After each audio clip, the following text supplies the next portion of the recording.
Every believer has a sincere desire to see the people that don't know God come to know Him. And Spurgeon once said that if you don't have a desire to see others saved, you're not saved yourself. Be sure of that.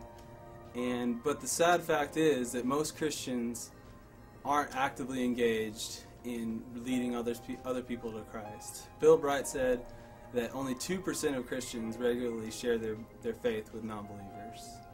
5 years ago, God began to speak to my heart about the need to share my faith with people, non-believers.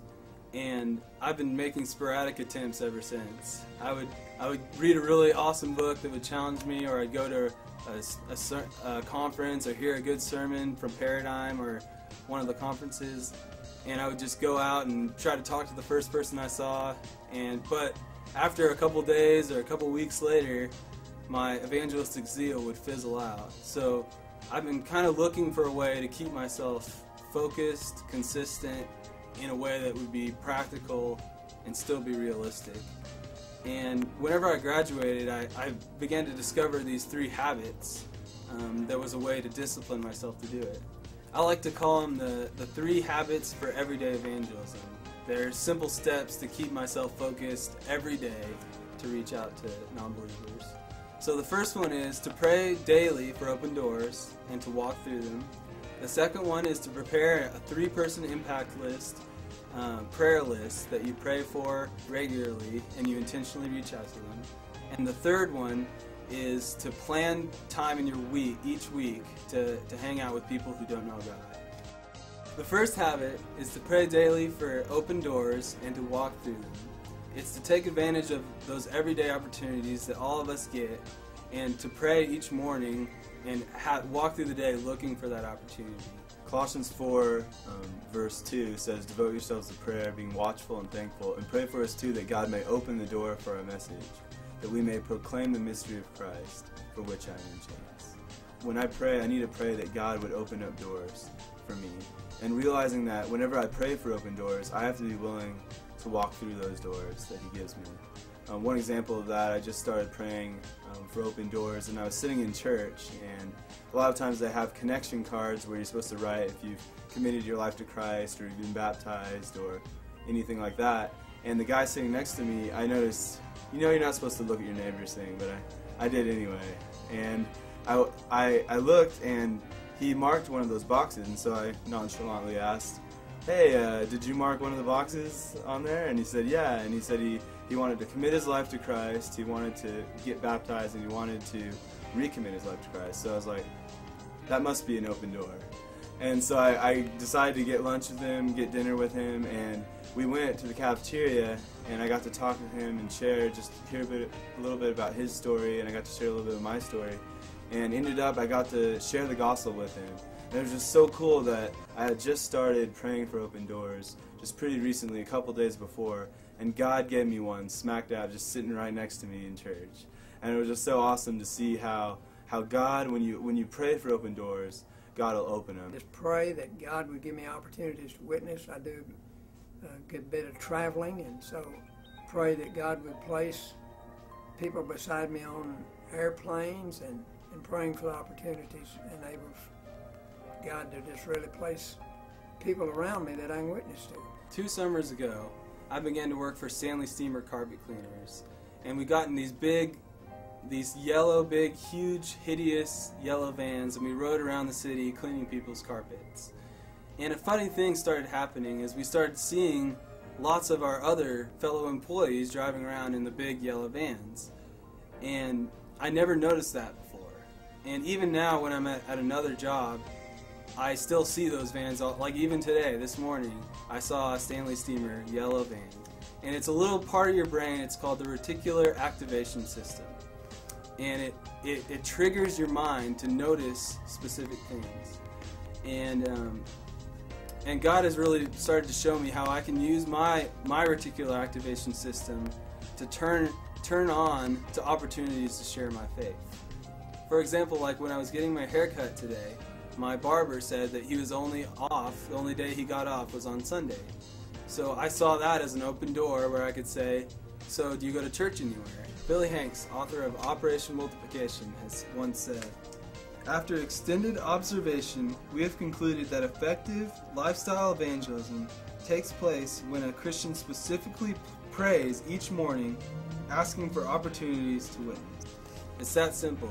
Billy Hanks puts a direct connection to us praying each morning to share for opportunities to share our faith with our effectiveness in evangelism.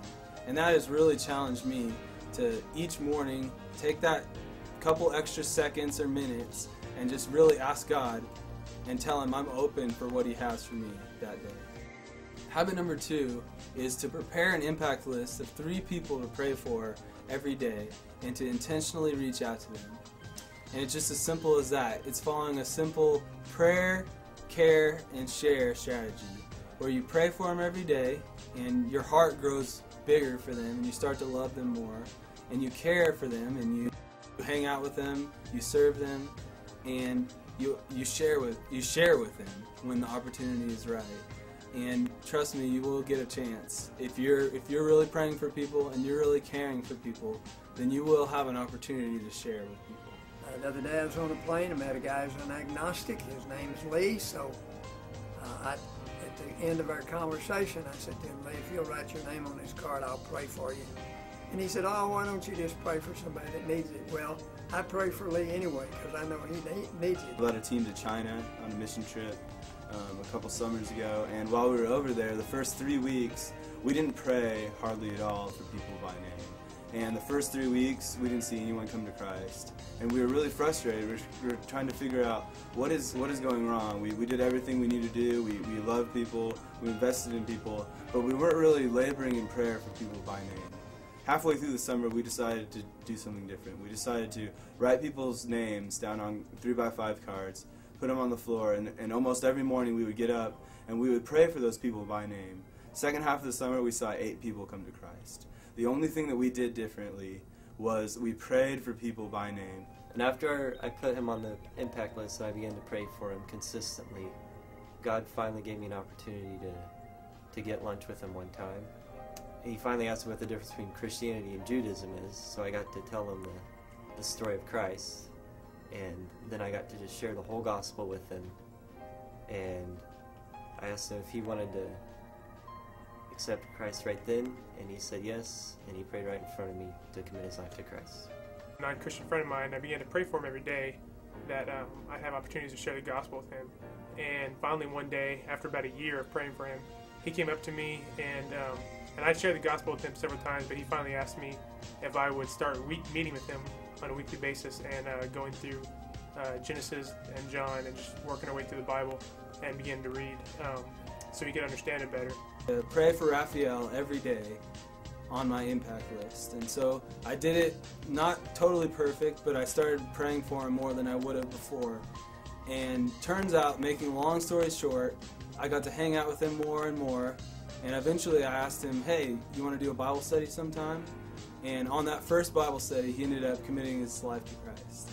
And it's just so awesome to see how this simple habit can make just a world of difference for another person forever. The third habit is to plan a weekly time in your schedule to hang out with people who don't know God. The simple question is, what do you like to do for fun? Okay, you got that? Now go do that with 2 or 3 people that don't know God, or 1 person. Meals are great. Any time that you have to set aside that week to go hang out with someone who doesn't know God. Christy and I, one night, we decided to have a Nintendo Wii party where we invite our neighbors from an apartment complex to come and play Nintendo Wii with us. So I walked downstairs and knocked on one of our neighbors' doors, and it was just amazing how it happened. He was just all alone, sitting there, didn't really have. I found out later he didn't really have many friends, and even when I asked him, he said, "Man, it just really touched me that you invited me up to hang out with you guys." By the end of the night, I ended up getting to talk to him about my faith, and he even said, "Hey, maybe it's you that maybe you can help me get my life right back with the Lord." And since then, I've been able to share the gospel with him. I've been able to give him a book. I've been able to visit him in the hospital, and it's just been a really good opportunity. And I think the main reason it was God was reaffirming this decision to plan weekly a time to hang out with people who don't know God. I've been trying to play volleyball with some people. It's been really fun just getting around people, and those are the people that I have actually on my impact list, the same people that I hang out with every week. So it really works out great. I try to arrange my schedule in ways that I can to block out time just to be with them, to build relationships. Spend time playing sports with old friends that I have that I knew aren't believers, and playing guitar with guys that I know like to play guitar. I think we need to make a decision, a choice, a commitment to put these 3 habits into practice. So I want to challenge you, just try these 3 habits for 1 month and see if it increases your evangelistic effectiveness. See if you have more opportunities, if your heart starts beating harder for the lost. Just try it, I dare you. I'm really excited about these 3 habits, and I'm really excited about how many people we're going to see in heaven because of all of us doing our best and doing whatever we can to reach the lost.